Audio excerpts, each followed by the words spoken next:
So what do you do with your dating skills once you get a partner? Now I know this might seem crazy, but it's actually one of the biggest questions I get from my old students. You see, people spend a significant amount of time learning how to get good at dating. And especially my students, I've been teaching this for 15 years and I have thousands of students that are all now in very happy and successful relationships. But invariably I'll get messages, on a daily basis almost being like, hey Adam, I'm in a relationship now and I'm really happy and I'm very, settled and I'm in a monogamous relationship, but I feel like I've spent so many years and so much money on this skill set, I should be using it. Like, should I still be going out? Should I be meeting new people? Should I, start trying to date other people or become polyamorous like you? And I always say, no, stop it. You shouldn't be just using your skills just because you've got them, but there are many things you can do with them that aren't necessarily about dating. And so I thought I'd make this video to throw it out there for you, all my past students, people that have learned from me and who've got good. You've developed the ability to meet and attract people, and now you're in a relationship and you want to know what to do with your dating skills. So I'm going to throw out a bunch of different things that you can do. First of all, and this one's a personal one, is you actually can use a lot of these skills just to have a healthy social life. So for example, the only part that would ruin, I suppose, a relationship is if you actually got into it with somebody, took them to bed. That's where it would go wrong. All the other skills to meet and make a good connection with somebody and have fun and do awesome things and develop a social life, these are all completely acceptable things that not only should you be doing in your relationship, but I almost argue you have to do in your relationship.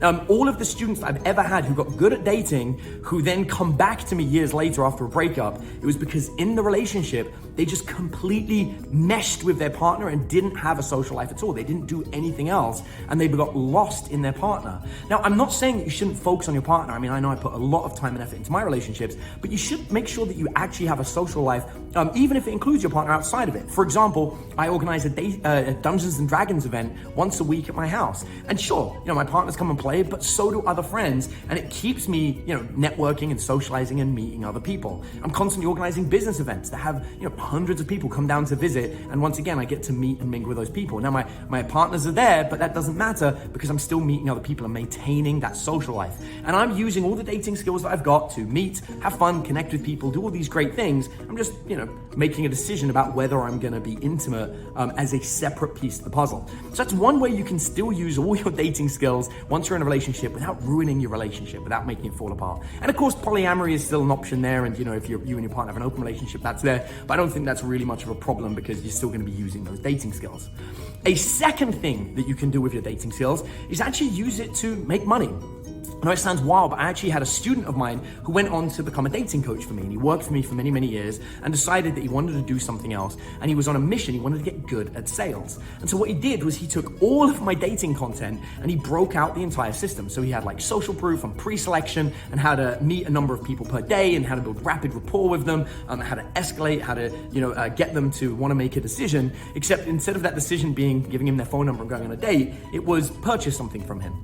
And he got a job for one of the largest corporate, it's actually a car sales company, one of the biggest car sales companies in America. And he right now is ranked number 2 out of all the salespeople in all of America. So it's not like number 2 in the town that he lives in or number 2 in the state, but it's number 2 in the entire country. And he did that within just 6 months of working at this company by using the dating skills that he developed from me and turning it into something else to generate an income. He's making a hell of a lot of money. He got to buy his wife a beautiful car, and he's on this mission. I think he wants to focus on becoming number 1 in a single year to prove how good he is at sales. And he's done it all just using the content that I created for dating, which I'm super happy about.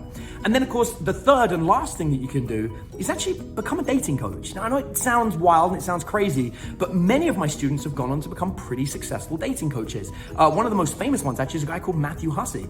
Matthew Hussey was working as a dating coach for men many, many years ago, and I was brought in as a dating coach trainer to train up Matthew Hussey and a whole bunch of other dating coaches to improve their dating training. And I came up with this concept for a dating coach to teach women. And in fact, I called it Get the Guy. And I sat down with Matthew Hussey and a guy called Richard Laruna, who ran another dating company that was Matt was working for.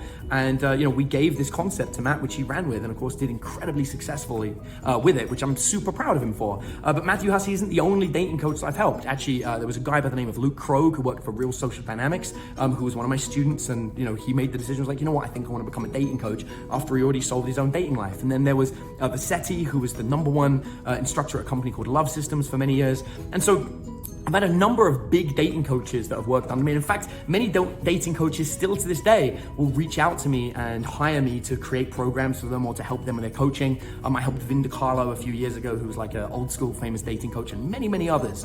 And I understand why. It makes a lot of sense. And I spend more of my time now helping people with business growth and making money than I almost do teaching dating. And while I love the idea that I might be the only dating coach in the world and help everybody with their dating life, it's just not practical. I have a life, I have other things that I go and have to do. And so it's really nice for me to have other dating coaches out there that, they hire me to help them grow their business and build their business, and then they go and help people with their dating life. And in many ways, I know that I'm still helping everybody get the dating life they want, just through the proxies of all of these other dating coaches. And so if you are one of my students, or maybe a student of somebody else, and you've got good at dating and you're in a relationship and you wonder what you should do with these skills, rather than thinking about using them to, start dating other people and potentially ruining your current relationship or testing polyamory to see if you like it, why don't you consider actually becoming a dating coach? Seeing what you can do about developing an extra income or a side income, or maybe even just doing it for fun, but using those skills. Because many of you that have gone out there and learned dating, I don't know if you're anything like me, you've spent many, many years developing this. You've probably spent a lot of money and definitely a lot of, opportunity, like, the time that you could have put into developing a career or getting a degree, you put it into becoming good at dating. And so because of all that investment, I would argue the right thing to do with it is to consider becoming a dating coach, at least as a side hustle, if nothing else, because you probably are already helping people. You've probably got friends and family that come to you for dating advice, and you're sharing all this knowledge that you've developed when you could just become a dating coach and actually get paid for doing it. So hopefully I think I've made my argument that, when it comes down to your dating skills and all the things that you've developed, you shouldn't lose them. You should use them for something, and either use them to develop your social life or use them to, develop a secondary career or a different career using sales or negotiation. I bet you'd be amazing at negotiating. And lastly, if you can't think of anything else, then why not become a dating coach? And in fact, I feel so passionate about this that I'm actually making a sequence of videos all about this subject, about why I believe you should consider becoming a dating coach, at least as a side hustle. And so I've got another video coming out that I want to make sure you pay attention to. It's going to be coming out very soon. It'll be the next video in this sequence. And in that video, I'm going to give you 3 reasons why I believe you should become a dating coach, at least as a side hustle, something you do in your spare time that just makes you extra income. And so if you like the idea of that, if that's something that's for you, then do not miss out on that video where I'm going to be breaking down the 3 reasons why you should become a dating coach as a side hustle. I hope you've enjoyed this video, and I hope it's helped you with your own life, and hopefully this is going to stop people making some really bad decisions and ruining their relationships. So thanks ever so much. If you enjoyed the video, if you liked it, then please leave a comment down below. Let me know what you found most valuable about it, what you enjoyed about it, and consider sharing it as well. Maybe we can help some more people. I think there are a lot of dating students out there that aren't sure what to do once they get this dating stuff down, and I really want to be able to help them. So do that. Watch out for the next video, and thanks so much for watching this one.